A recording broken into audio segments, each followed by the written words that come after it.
بسم الله الرحمن الرحيم قدونك لبدا أقل ee baarlamaanka federaalka Soomaaliya xildhibaanada sharafta badan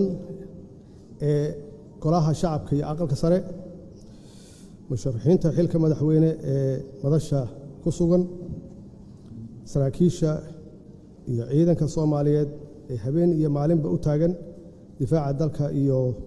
dalka Soomaaliyeed haddii la fadhiyaan danjirayaasha dowladaha saaxiibaha nahay السلام عليكم ورحمة الله وبركاته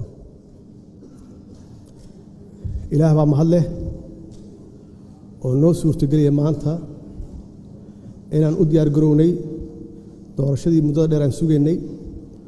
وقاس تيسن شان يتوان كمي أسبوع صعدة مدن يالي مروين اللي بعنا شرفته وحن ويد سنة يا نكعد سنة يا إن عدكينا إسيسان إن أوهي لسان إسبدال دونكا إن أوهي لسان دولة وناقة وكل سن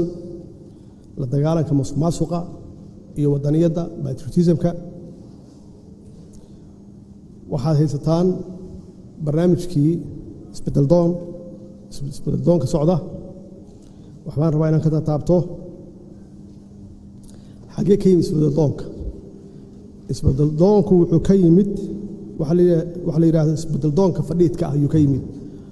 oo taariikhdeena ku suntan aan soo aragnay khibradeena markaan kaashanana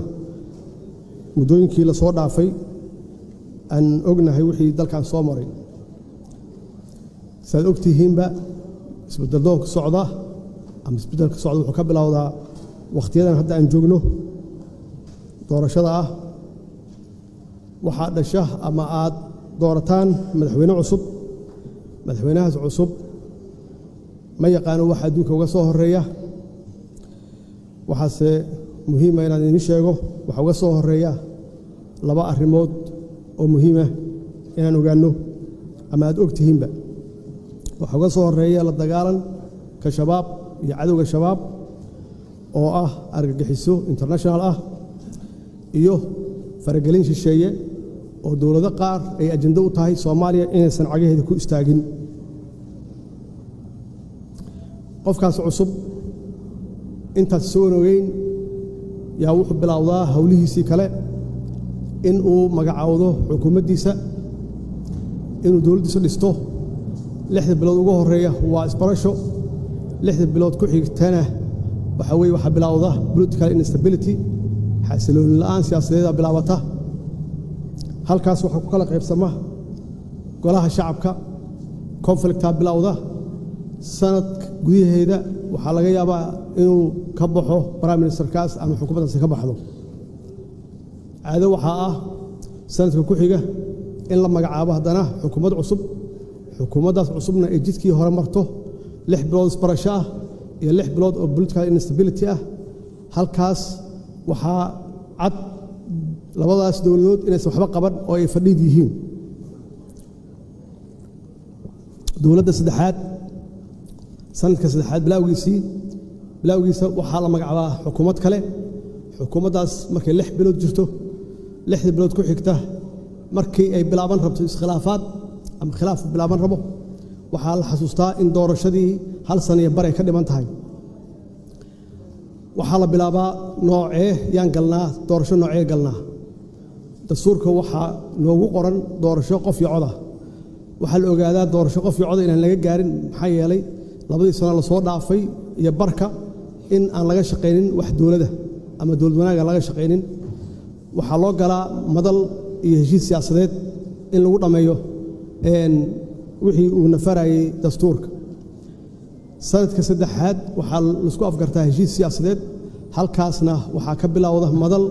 la wareegta hawshii baarlamaanka sanadka afraad baarlamaanka waa la xiraa albaabada la isku dhuftaa mushaharna ma qaataan sanadka afraad si la iska daba ordaayo sanadka shanaad baa la galaa halkaas iyo doorasho ka dhacda doorashadaas oo ay ku dambayso 70% baarlamaankii hore inuu soo noqon halkaasi waxaan ku baranay doorasho dadban iyo noocay tahay dawladda ku xigta iyaduna saasay ku bilaabataa saasay ku dhamaataa xasilooni la'aanta siyaasadeed waxay dhashaa ama saamaysaa arrimaha dhaqaalaha arrimaha amniga arrimaha bulshada ay saamaysaa immediately arrimaha dhaqaalaha markaan ka hadlo bacdama dawladda haysato oo khilaafaad badan ka jiro qof kasta oo xun wuxuu ka fekeraa sidii uga faa'iideysan lahaa waqtigaas la haysto aan la xisaabinin musuqmaasuqa cirku maraa waxa bilowda in dhaqaalihii uu hoos u dhaco maxaa yeelay dakhligii canshuurihii lama ururiyo dakhligii hoos u dhacaa mushaharaad lama bixiyo kontraadyo waxa la bixiyaa aan sharci waafaqsaneen mararka qaarkoodna waxa lala galaa kambaniyo shisheeye in lala galo kontraadyo aan waafaqsaneen shuruucda dalka mararka qaarkood dawladaha lala galaa heshiis aan waafaqsaneen maxaan ku raahdaa shuruucda dalka bacdama dhaqaalaan ka hadlayno World Bank iyo IMF-ka iyo African Development Bank dee lama shaqayn karto system ama dawlad aan xasiloonayn musuqmaasuq kaliya musuqmaasuq uu hareeyay halkaas waxaa dhammaada wada shaqaynta IMF-ka iyo World Bank markii dhaqaaluhu saas u xun yahayna markiiba waxay saamaysaa arrimaha amniga iyo saamaysaa arrimaha amniga musuqmaasuqa waa galaa ilaa systemko dhan yaa wuxuu yahay system fashilmay oo fadhiida ciidamada waxaa gala musuqmaasuq markiibana waxaa bilowda in aan mushaharaad kala bixin iyagoo awalba mushaharaad fiican aan qaadanayn ciidanka qalabka sida iyaguna waxay sameeyaan bacdama faamiliyo xaasas iyo reer iyo caruur leeyihiin waxay bilaabaan waxay ahayaan inay iibiyaan ama ciidanka ka tagaan ama agaga ay baneeyaan bakhaaradii hubka yaalay suuqa la keenaa waxa weeye waxa ka faa'iideysta cid alla cidii xasilooni la'aanta siyaasadeed ama ka faa'iideysanaysa iyo nabadgelyada ay koow ka tahay shabaab iyo dadka oo qaata hubkii oo barka dambana ay ku dhamaato qabiiladii dagaal inuu ka dhaco dhexdoodii arms embargo waana lagu adkeeyaa maxaa yeelay dee waxaan nahay dawlad fowda ah chapter 7-kana waa sii socotaa arrimaha bulshadana saas u saamaysaa shacabku waa qalbi jaban yihiin bacdama dawladdeedii ay haystaan horumar inaba hayaraatay aysan arkaynin musuqmaasuq uu baahsan yahay waxay noqdaan indifference oo weliba mararka qaarkood dawladda ayay ka soo horjeestaan anigoo ka faa'iideysanaya khibraddaas waxaan go'aan ku qaatay in aan ka leexdo jidkaas isbeddeldoonka fadhiidka ah aan aado isbeddeldoonka socda haddana ma bilaaban halku dhigaan wuxuu ahaa wax runtii muddo dheer soo socday oo ku dhisnaa khibradda aniga aan leeyahay waxaan go'aan ku qaatay political stability ama xasilooni siyaasadeed dalka inuu galo waxaan uga horeeya xukuumadda aad magacaawdo inay shaqayso muddo dheer taas aad ku wajihi karto fargelinta shisheeye aad ku wajihi karto dagaalkan kula jirno shabaab waxaan siiyey awooddii ugu badnayd xukuumaddii ugu horreysay 3 sano iyo bar iyo shaqaysay oo ahayd waqtigii ugu faraha badnaa ama ugu dheeraa ay xukuumad shaqayso taas waxay keentay political stability keentay xasilooni siyaasadeed bay keentay waxa ugu horeeya aan soo celin waxay ahayd civil aviation oo muddo dheer 30 sano ku dhawaad dalka dibadiisa looga shaqeynaya khaasatan magaalada Nairobi ee Kenya waxaan bilownay inaan ka shaqeyno dastuurkii oo meel fiican soo gaarsiinay oo hadda sugaya ilaa la gaaro heshiis siyaasadeed heshiisaasi sugaya la cutubadiisa kulli ay dhamaadeen waxaan aadnay safarro aan ku bixinay Puntland iyo Galmudug halkaas oo dadka Soomaaliyeed aan ku soo boqornay iyo xaaladaha ku jiraan waxaan noo suurtooday inaan dadka Soomaaliyeed ee galkacyo degan aan dib u heshiisiin u sameeyno oo muddo dheer ku dagaalamayay magaaladuna ay kala go'oneyd waxaan ka shaqeynay inaan odayaasha iyo dhaqanka isu keenno oo aan magaalada isu furno dagaal dambana uusan ka dhicin sidaas oo kale magaalada Caabudwaaq 5 qaybood ay u qaybsaneyd 7 sano dadka isuma gudbaynin dib u heshiisiin aan ka sameynay ilaa haddana waa isu furan yihiin magaalada Marka oo ugu dambeysay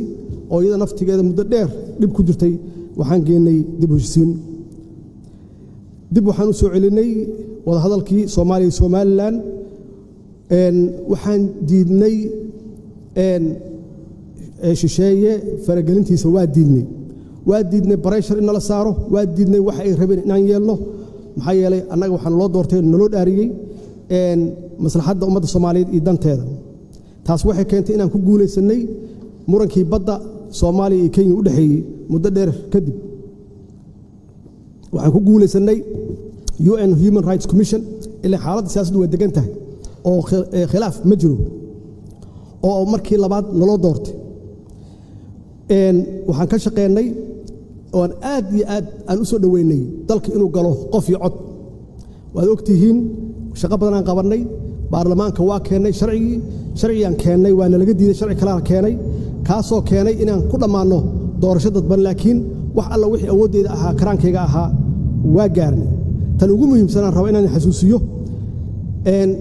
dowladdeeda waxay difaacday sharafka iyo karaamada baarlamaanka 5 sano oo aan joogay baarlamaanka marnaba marka laga reebo intii yareed oo doorashada ku jirteen baarlamaanka shaqadiisa waa socotay waa la isku dayay baarlamaanka in la kala diro baarlamaanka waxaan xaqiijiyay mushaharaadkooda inay helaan shaqooyinkoodana si dhammaystiran ay u qabsadaan oo markii ugu horreysay arrimaha dhaqaalaha waa la dagaalanay musuqmaasuqa waxaan keenay diiwaangelin shaqaalaha iyo ciidamada qalabka sida waxaan kor u qaadnay dakhligii dalka waxaan si toos ah oo joogto u bixinay mushaharaadkii shaqaalaha iyo ciidamada qalabka sida waxaan joojinay sidii khaldaneed oo lagu bixinayay maxaan ku raahdaa kontraadyada waxaan aad ula shaqeynay si dhow ula shaqeynay World Bankiga iyo IMF-ka iyo African Development Bankiga iyagoo runtiina siiyay oo ay ku mahadsan yihiin siiyay budget support waxay kaloo nagala shaqeeyeen debt relief-ka afinta deemankii aan qabnay oo aan gaarsinay ilaa 2 bilyan ku dhawaad in laga cafiyo aan sugayno haddii isbeddelkaanu sii socdo 3 bilyan sanadka soo socda inay naga cafiyaan